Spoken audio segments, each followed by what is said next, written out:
had a website, but it was almost like a vanity project back then. Now it is like an entrance fee to have a business. Good. Hey, I wanted to let you know that the Google guarantee, the Google ads, man, I'm getting 12 to 16 calls a week.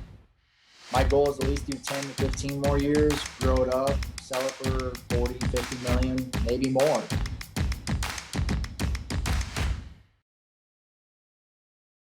Hello, everyone, and welcome to Titan Talks. My name is Jonathan Stern. I'm an engineer at Topline Pro, but once a week, I have the honor of sitting down with successful home service entrepreneurs to discuss their journeys to success. Today is August 1st, 2023, and my guest is Mike Blumenthal. Mike is the co-founder of Near Media, an online publication that reports on reputation, reviews, and local search.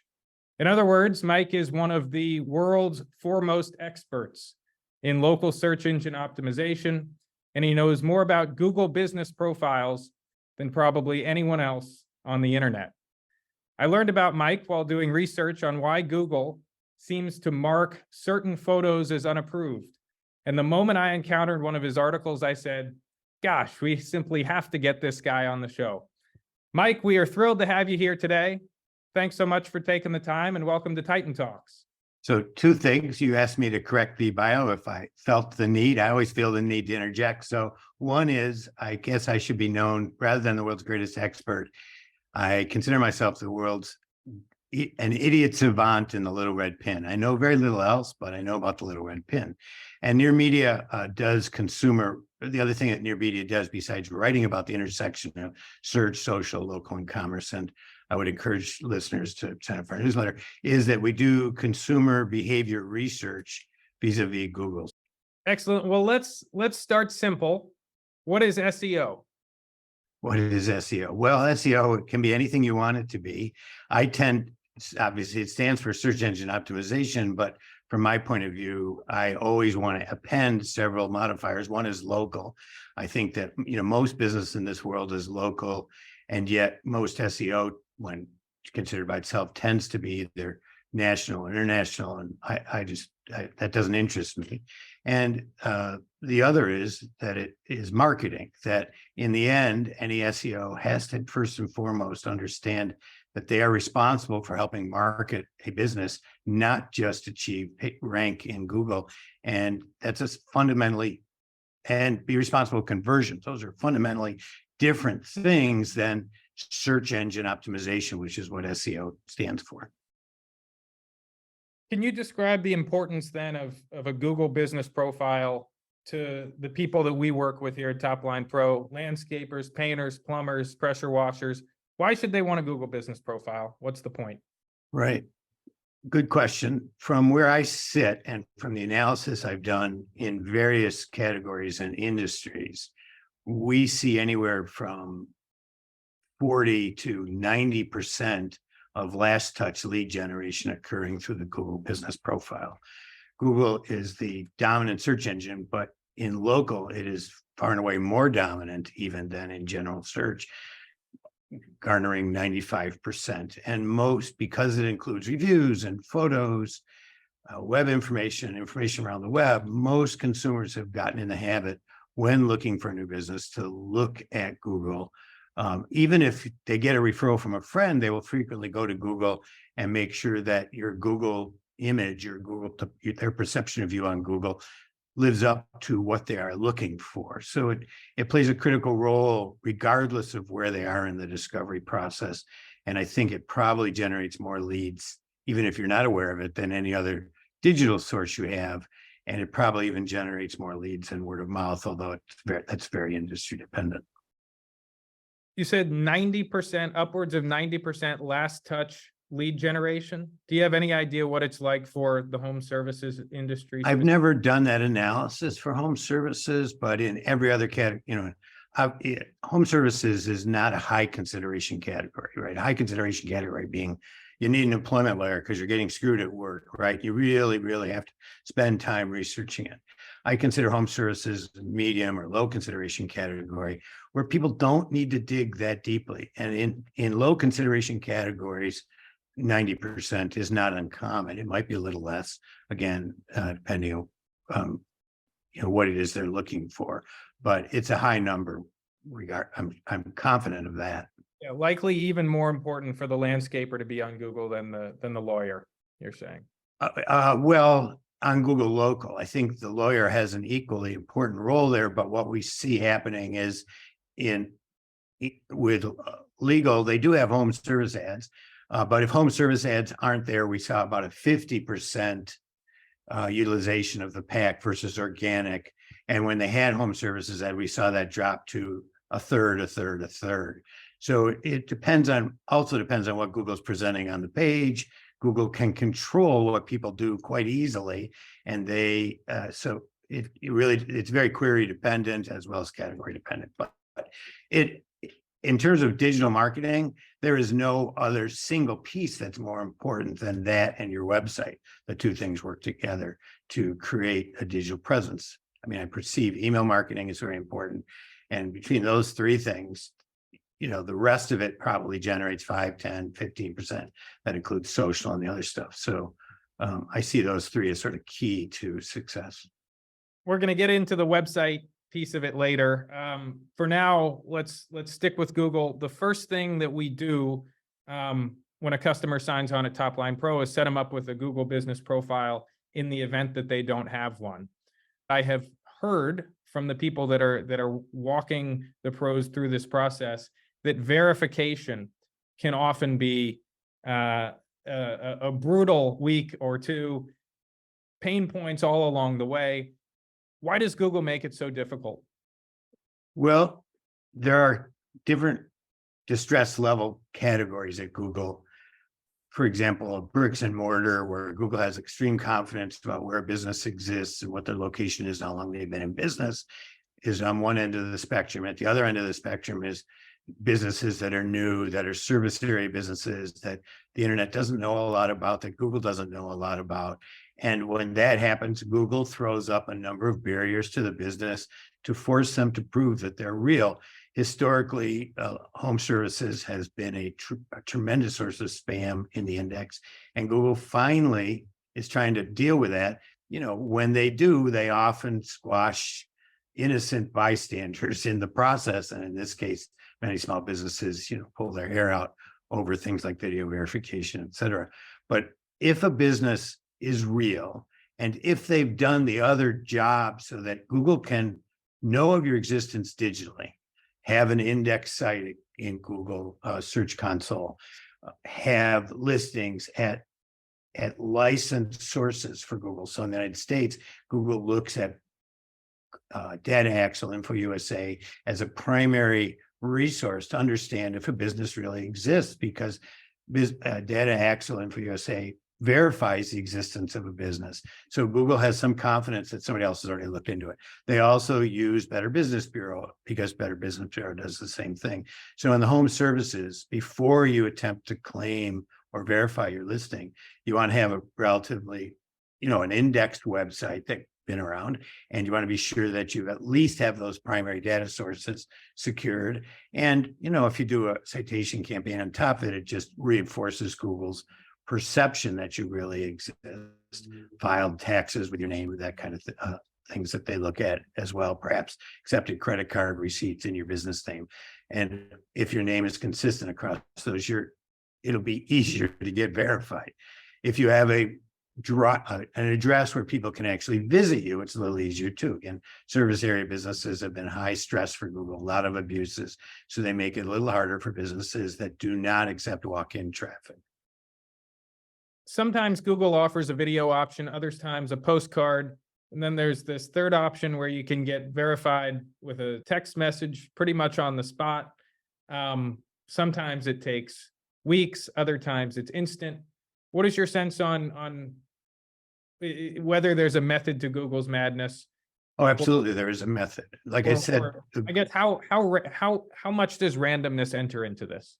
I don't think randomness enters into it at all from Google's point of view. It appears random to an outsider because it is working on non-known things. So Google measures and grades everything on a logarithmic scale.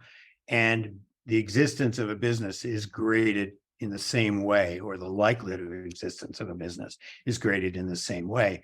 So if your business has been around for a long time and it has IRS documents, and InfoUSA knows about it, and Better Business Bureau knows about it, and Yelp knows about it, everybody else knows about it, and you've got reviews elsewhere, and you've got a website that's mature and been indexed, and if it also is in Search Console, those are the things that contribute to a high level of trust. And the higher the level of trust, the easier the type of verification is.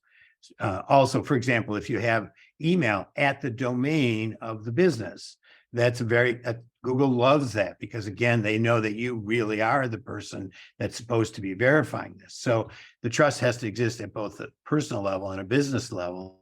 If it does, you'll get the easier methods. If there's moderate trust, you'll get a phone call, and if there's a little bit less, you'll get a postcard. If there's none, you'll get video verification, and when that fails, you'll have to do a live video with a support person. So these are scaled based on the trust that Google has in the person applying and the trust they have in the business. So the job of your company is to create that image of trust, that virtual image of trust on the internet before you verify. That'll make your job easier. I just saved you tens of thousands of dollars, and I'll look for a Christmas present in return. Okay. Thank you, Mike. I want to talk about rankings. Let's say we're in the town of Olean, New York, search something like painters near me. A few come up. One is Bob the painter, another's Greg the painter. I don't know. Bob has 99 reviews. Greg has, let's say, 7 reviews. And yet Greg the painter, both are within a 5-mile radius. Greg the painter, despite having 7 reviews, is ranked higher than Bob the painter at 99 reviews. What accounts for that? So the local algorithm is a very interesting algorithm to me, because it's slightly more complicated than, in my opinion, and looks at a few more things than typical websites. So Google has stated, and I have largely used this model, that ranking is around proximity, and this is proximity to the searcher. So Google likes to list so you get a benefit for being closer to the searcher rather than farther away from the searcher. Prominence.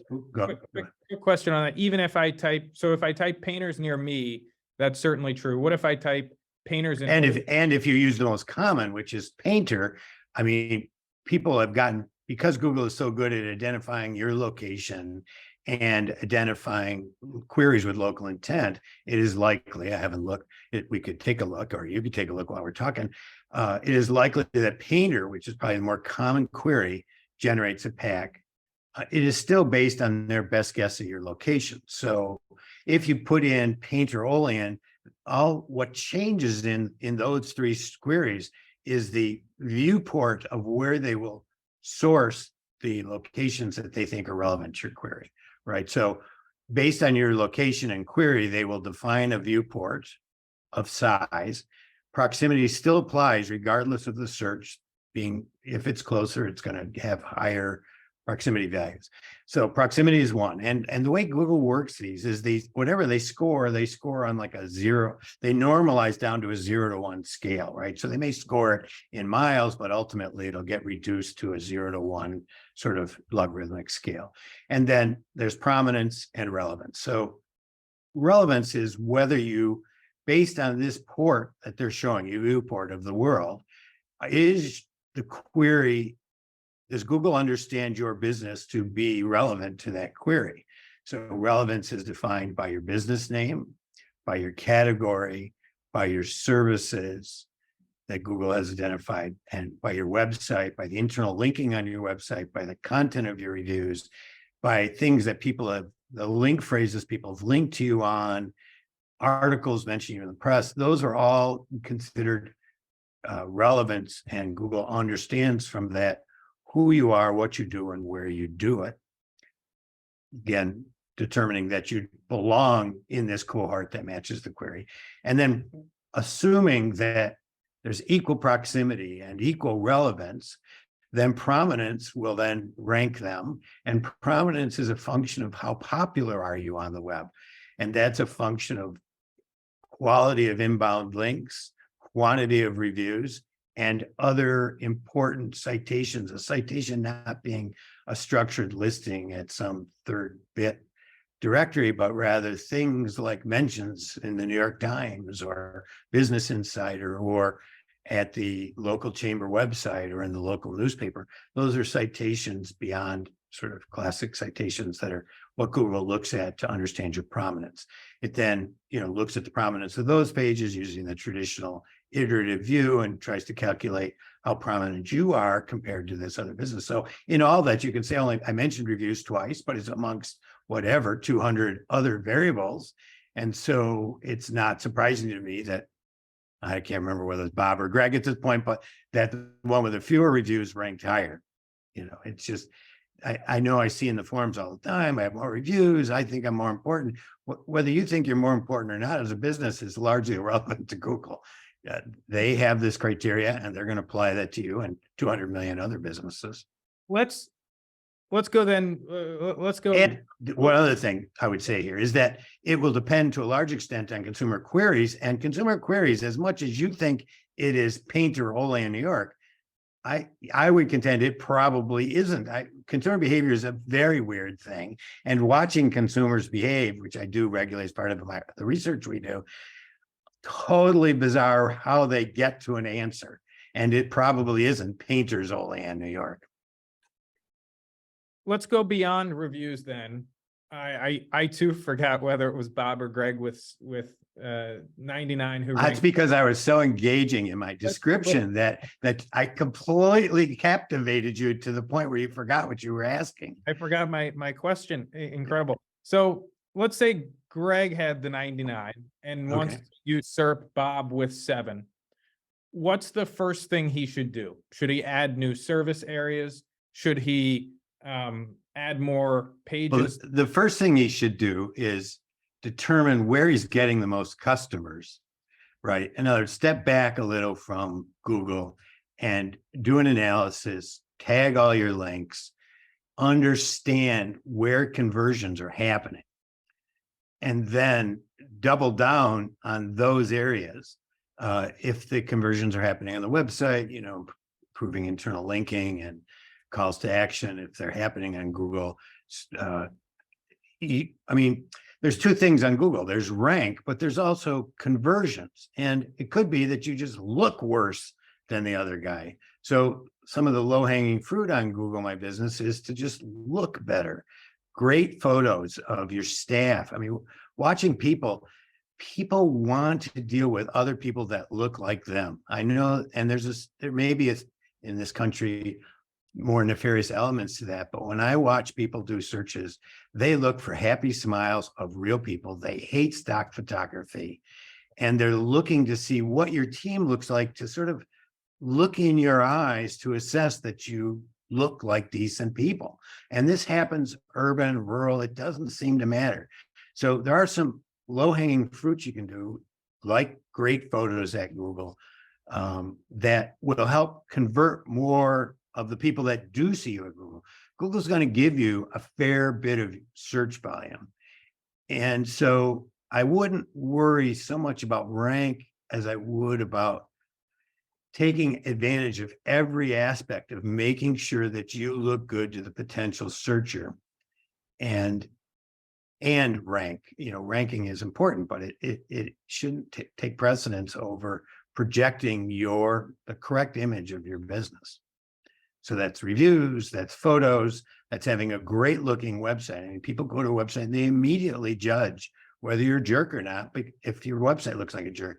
And they immediately judge whether you're personable, whether you put up your team photo first or whether you put up a stock photograph first. You can hear them in the research we're doing recoil. They take a step back and they start scrolling looking for real people when they hit a stock photograph. So there's a lot you can do that doesn't involve rank. Now, interesting thing about images, Google understands image content. I've written a lot about semantic photography, and Google understands content in images. And you need to do searches at Google to understand what kind of images they want to show for certain types of query. queries, and be sure that those are the types of images that you're populating your Google business profile with and your website with as well. And then once you've done all of that sort of look good, be good, look smart, be smart, then start thinking about internal linking your website is really low hanging fruit, making sure. What does that mean, Mike? So Google understands who you are, what you do, and where you do it by looking at your website. It's a primary resource for them. And they use links as a primary way of understanding what you do. And so ideally, in a service business, you want a page for every service that you provide, in addition to having an About Us page showing, showing, your local awards and your memberships, all that sort of stuff. But in addition to that, you want a page about every service. And the most important of those services and the service pages should be linked to from other related service pages and from the homepage. If from the first 2 paragraphs of the homepage, Google considers those sort of prime territory. And in those 2 paragraphs, if you are talking about the various services you provide and provide meaningful links, not click here, not learn more, not see more, but painting, scraping, whatever the services are, gutter cleaning, and those phrases link over to pages about those with good meta information, title tags, H1 tags, meaningful content, a page where good photos, where people stick around.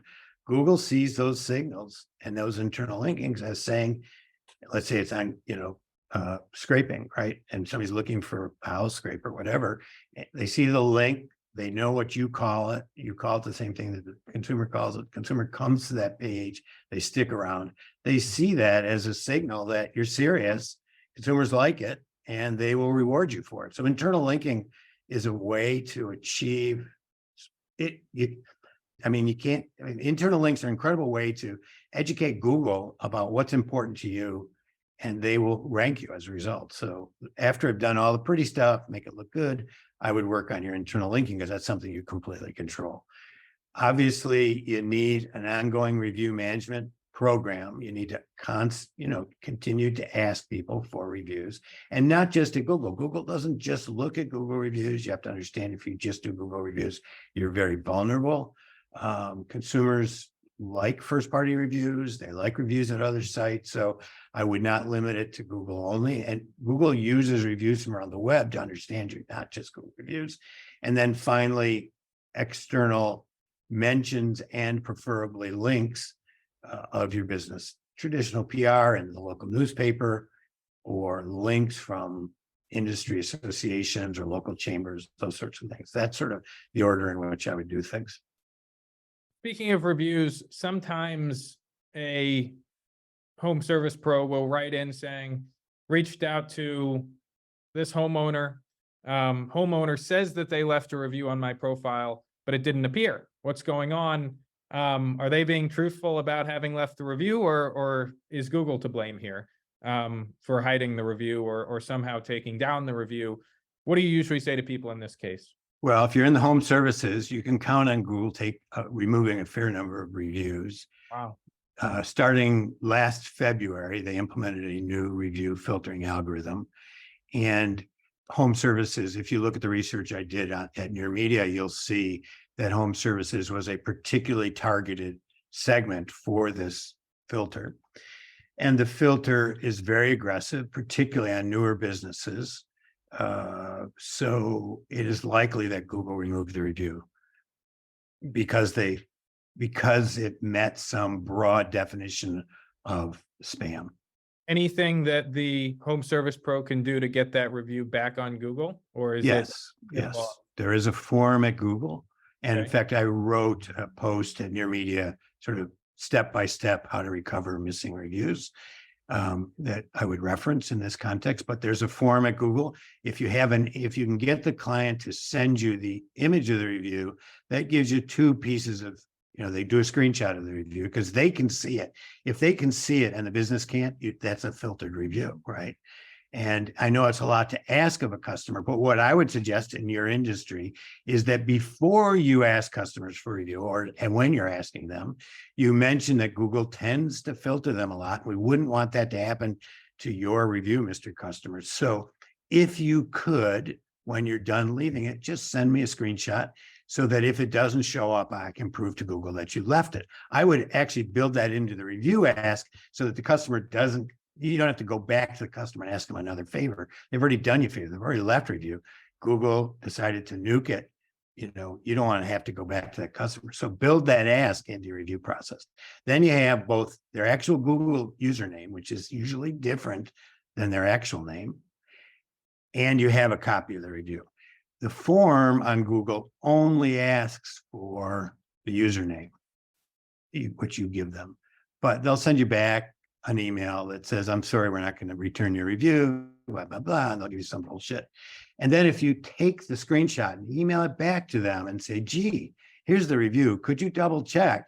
They will, that will force a re-escalation internally so that an actual more advanced staff will look at it and determine whether the review is legitimate. In many home services businesses, they are legitimate. Obviously, there are people who are buying reviews, there's fake reviews, but and this is a bigger, just as a note, this is a bigger problem among Android.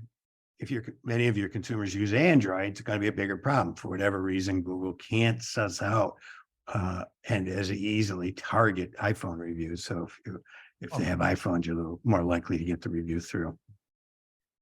Question about Google Ads. I know that for Just as a note, I told you at the beginning, I'm an idiot savant about the little red pin. I may be able to answer the ad, but you should take anything I say about ads with a grain of huge grain of salt. Okay, ask away.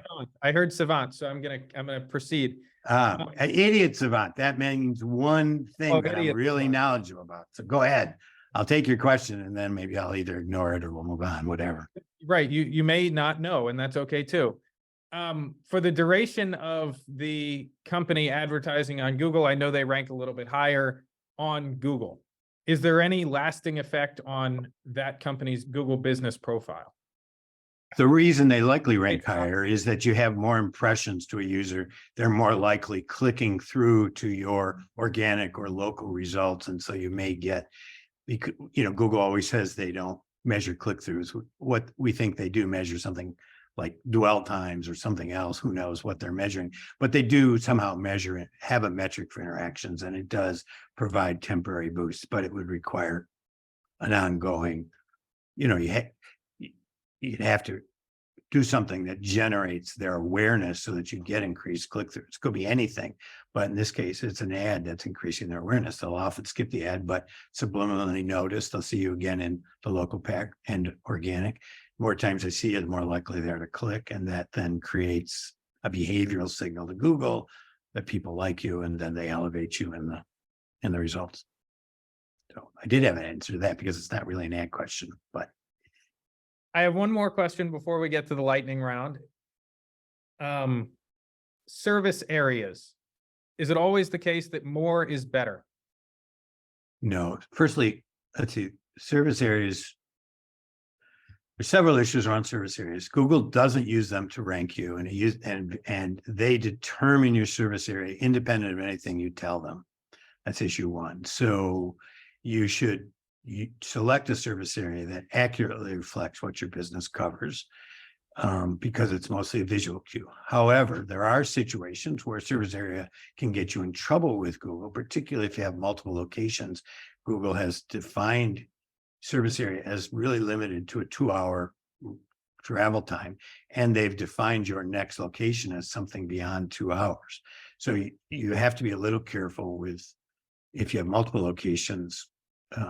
And if you get suspended, you have to be a little careful. If you get suspended, you're going to have to go back, and it's just one of the things you don't want to have Google to have a hang up about. So you want to be sure to narrow it. But in terms of Google's, identifying your service area seems to impact rank virtually not at all. And so it's mostly this visual cue that users get. And there's no reason not to just be honest about it. And if you have multiple locations, make sure that they don't overlap service areas. Speaking of suspension, I want to get this in before the lightning round. Okay. What's the best thing you can do if you've been taken down? Well, first you have to understand why you were taken down, right? There's multiple reasons to be taken down, and the new guidelines make it clear. This was always an unstated reason that it is possible that one of the users on your account has been tagged as abusive. So it could, like, if you're with an agency and the agency has a lot of other abuses and your listing shows that agency name, you might be suspended because of that, for example. Now, the way you can often tell that because the listing will stay intact on Google, it won't disappear. That's usually indicative that there's some issue with the user, that user, or some other user in their account. So Google just made this explicit yesterday, the types of users that they may, and if a user, for example, uses AdWords and that user is associated with your account and AdWords puts a ban on that user, that could cause a suspension for you. And then there's the types of suspension where your listing disappears. So first you have to determine what kind of suspension it is. You have to get the problem fixed. If it's a user problem, get it fixed. Then you need to clean up your listing so that it is squeakier than clean. You have to be sure there's no name, no adjectives on your name. You have to be sure that your service area is correct. If you're supposed to be hiding your address, you are, that your phone number rings directly, that your website is indexed and works correctly, that all the things in there are totally in compliance. And then you need to reapply or request reconsideration. I would suggest hiring a professional. And the reason is there are people, Claudia Portman, these people, Stefan Somberak, these people specialize in recoveries and they can help you vet your application prior. And then you have to have all of your documentation ready, proof of your business from a, with your business name on it, proof of the existence of your business, utility bills, all the same sort of stuff you have to do for verification. You have to have all that at the ready and potentially submit it. But I would suggest hiring a pro. It's going to cost you $300, give or take. And it's more than worth it to not have to go through it. Now, I do need to just give, I don't know when this is going to be broadcast, but you want to be paying attention because I believe that Google's going to be updating the process somewhat in the next couple of weeks. Well, on that note, let's jump into the lightning round. Are you ready? I'm as ready as I'll ever be. In all your time studying Google, have they gotten more or less opaque? Google, by its nature, is opaque and not comprehensible to mere mortals. The way they do business, it is so different than the way every other business does business. That it hasn't changed much over the last 16 years I've been looking at it. That may change due to regulatory oversight from Europe. And for example, yesterday, they released new guidelines that explained the types of accounts that might get your business profile suspended. This is the first time they've ever explained it. We've all known it. It's just never been explained publicly. So if there is any increased clarity, then it's because of the regulation. Google, by its nature, does what they do. They're an internally driven organization that, and bottom-up engineering group. Each engineering group is empowered to create new solutions. They'll create a new solution. They'll throw the shit out. If people don't use it, they'll cancel it. This will happen in 3 months, 6 months, 9 months. The business will just start using it. The product will be canceled. No business understands or does business like that, right? Google never describes this to people. They just do it, right? So they do the same thing when they get caught with hijacks. For example, 2 weeks ago, airline service lines were hijacked by spammers trying to get credit card information. And Google said, oh my God, we're going to fix it. And we're going to make a system, we're going to fix whatever caused this to happen. And we're going to get rid of these spammers, blah, blah, blah. And that's the exact same response they've given for every hijacking for every year for the past 15 years. So they're not being truthful. They're being somewhat opaque. they just want to be left alone to do business the way they do it, which is using machine learning and AI to get it 95% right. They don't care about the 10%. They see it as sort of just the cost of doing business. And they don't have any problem pushing that out to the business or the consumer. And they just want to be left alone to do it the way they do it without you butting in too much. And you can see this because they've never changed, for example, on these hijackings or on fake listings or on fake reviews. It's largely the same as it's always been. So the answer is Google doesn't change unless the government forces them to. And that's true about transparency as everything else. You alluded. Sorry for ranting. It's No, a sore point for me. You alluded to a change that you suspect is upcoming. That's all I can say about it. I'm curious, what's the biggest update they've made recently to anything? Well, I'd have to think about that for a bit. Google continually tweaks, changes, updates things. In the big picture, they're moving towards increased visual results, video, imagery. They have been moving towards increased calls to action on the surfaces. Those are long-term trends that they keep, working away at. But in terms of the biggest update, I mean, I haven't, they periodically update the algorithm, change the radius, or they'll change one of the parameters and it'll shake ranking up. But I mean, from where I stand, Google is steady Freddy in terms of just this constant stream of updates. And if you only look once a year, it seems like they jump, but usually it's just this incremental changes day in, day out. What is the world's biggest unsolved Google mystery? Well, one of the mysteries that I am working on is consumer behavior and search. Google doesn't divulge this. It's very hard to back your way into it. And it's critical to know whether, if LSAs are present, do people use those more or less than they use the pack? Do people use organic? In which categories do they use organic?